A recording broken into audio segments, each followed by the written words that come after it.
Hi friends, இன்றைக்கி sweet பணியாரம் எப்படி பண்ணுறது நம்ம பார்க்கலாம்.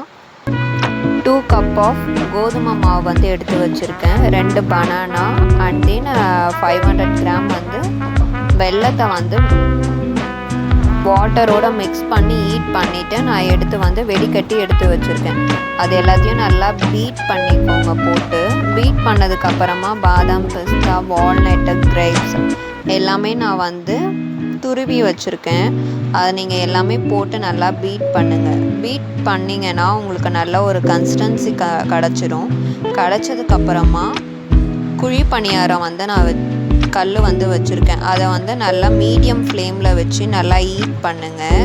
ஹீட் பண்ணிவிட்டு நெய் வந்து எல்லாத்துலேயும் ஊற்றிடுங்க. எல்லாத்துலேயும் ஊற்றுனதுக்கப்புறமா நல்லா வந்து ஹீட் ஆகிடும். நெய் ஊற்றுனீங்கன்னா நல்லா ஸ்வீட்டாகவும் இருக்கும், குழந்தைங்களுக்கு ஹெல்த்தியாகவும் இருக்கும். நீங்கள் எல்லாத்துலேயும் ஊற்றிட்டு ஒரு 20 மினிட்ஸ் மீடியம் ஃப்ளேமில் வச்சு நல்லா வேக வைங்க. வேக வச்சுட்டு திருப்பியும் பேக் சைடில் ஒரு 10 மினிட்ஸ் விட்டால் போதும். உங்களுக்கு நல்லா ஸ்வீட்டாக பணியாரம் வந்து ரெடி ஆகிடும். நல்லா கிறிஸ்பியாகவும் இருக்கும், ஸ்வீட்டாகவும் இருக்கும். குழந்தைங்க சாப்பிட்றதுக்கு ஹெல்த்தியாகவும் இருக்கும் இந்த ரெசிபி.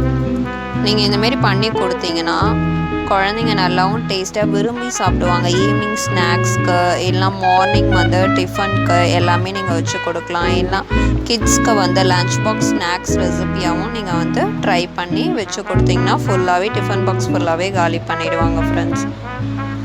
நல்லா போத் 2 சைடுமே திருப்பி போட்டுருங்க. திருப்பி போட்டு நல்லா வெந்ததுக்கப்புறமா பாதாமை வந்து தனியாக வந்து திருவி வந்து வச்சுருக்கேன் நல்லா.